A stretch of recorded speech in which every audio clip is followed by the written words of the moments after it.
real honor and a privilege to be here before you tonight. As Jen mentioned in her introduction, thank you for that, Jen, I've been doing UFOs for a while now. About 15 years.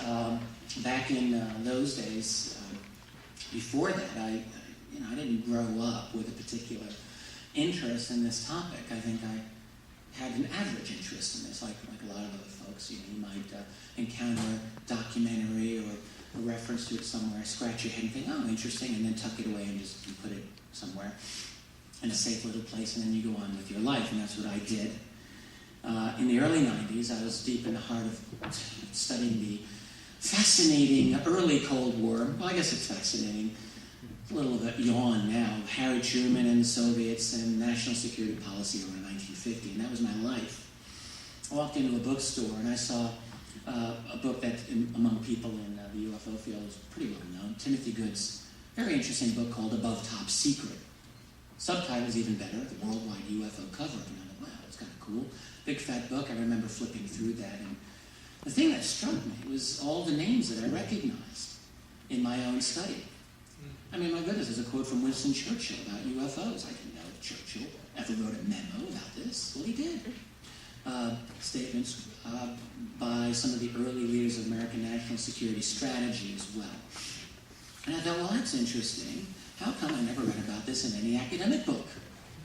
Even if this is a mistake, even if they were wrong in their interest about this, I thought, well, gosh, that's kind of interesting. Wouldn't you love to have been a fly on the wall at some 3- or 4-star general's office and wonder what he's talking about if he's concerned about this topic in the context of the early Cold War, for instance? Well, sure, I thought I wanted to look into it. So that was my motivator. I was in a very conservative place back then. I mean, I wouldn't characterize myself as an outright skeptic or debunker, but I wasn't a believer. I was an agnostic, I guess, would be the best way to put that. And I thought, well, let's see how strong the argument of the believers is. So like any good student would do, you get a bibliography together. You find out what's the major literature here, what's the argument that they have. Hunted down the books, and very, very quickly developed not so much an interest as an obsession with this topic, and it's an obsession that's lasted me for about 15 years. And I'm going to share some of that obsession with you tonight. Tonight's title I call Exposing the UFO Cover-Up, Past, Present, Future. It's very closely related to the themes that I've discussed in my new book, Volume 2 of my what will be a trilogy, subtitled Cover-Up Exposed. And I hope you enjoy this. My big problem with any lecture, as anyone who's seen these before, is that it's a race against time. It's getting all my stuff packed into the time allotted to me. I'm perennially horrible at this, and tonight I'm going to make it. We're going to do it right. I've got a couple of different sections that I've broken this talk into. One is a very quick, I don't want to overdo this, but a very quick overview of why I think this phenomenon actually is real and important. Then I want to talk to you about the history of the attempts to break this secrecy, and that's a fascinating story. And then what I'd like to end with, the last third of this, will be some thoughts on just why this secrecy is so profound and what might happen if this secrecy were to end. And I think these are all very interesting themes. So let me do this. The phenomenon goes for more than 60 years, certainly.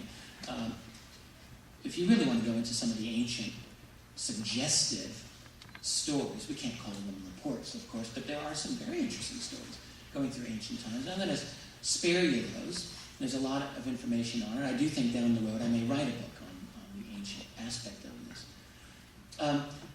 This photograph to your left is from 1942. It's Los Angeles. It's an actual photograph. It's not photoshopped. And in February of 1942, this is a couple of months after Pearl Harbor, the city of Los Angeles went on a high alert in which over 1,400 artillery shells were fired over the city of Los Angeles. Think about that. 6 people died. Yeah. At that object, in fact, those little spots are bursting shells. And they're firing at that thing in the middle. Now, that looks like something. The Navy made a public statement afterward saying, no, there's nothing there. Just war nerves. That was the expression. I don't know what war nerves are. Maybe you do. I don't. People getting jumpy.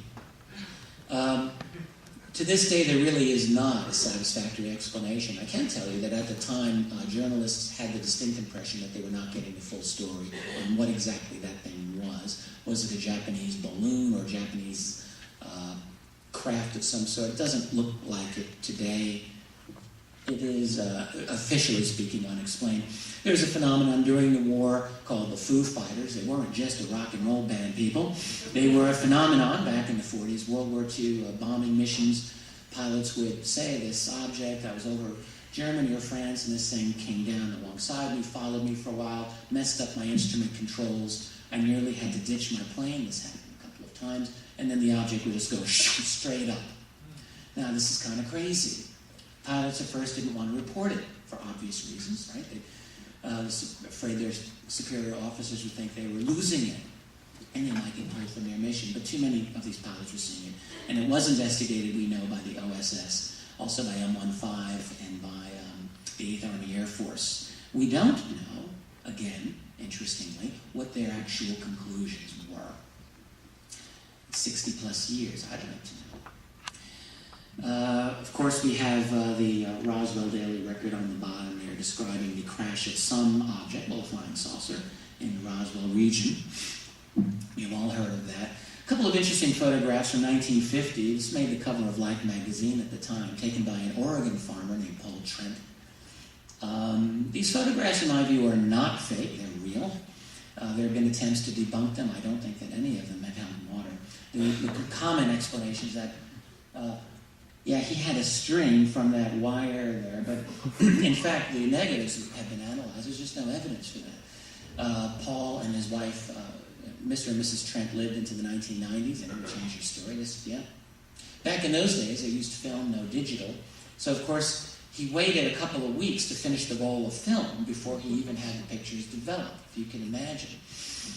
When he did, he never tried to make anything out of it. It was some friends said, wow, those are some pretty cool pictures, and they put them up in the local store there, and then other people saw them, and the next thing you know, there's the cover of Life magazine. So whatever those things are, I don't know, but it certainly doesn't look like a trash can toss in the air, and it doesn't look like an aircraft of any sort. This is a great photograph from around Edwards Air Force Base in 1957. You can see the insert there, okay. Whatever that is, if it's a photographic anomaly or not, it's interesting. The U.S. Air Force thought it was interesting. This is a photograph from off the coast of Brazil in 1958. A lot of people have heard of this case off Trinidad Island, a Brazilian Navy expedition. It was a Navy ship, but it was a geological survey. A bunch of people on the ship saw this thing. It apparently knocked out some of the electrical systems on the ship. A couple of photographs were taken.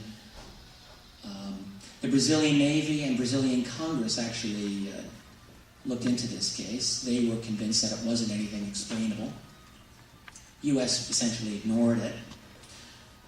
One of the first early color photographs of a UFO in 1965, taken by a 14-year-old boy.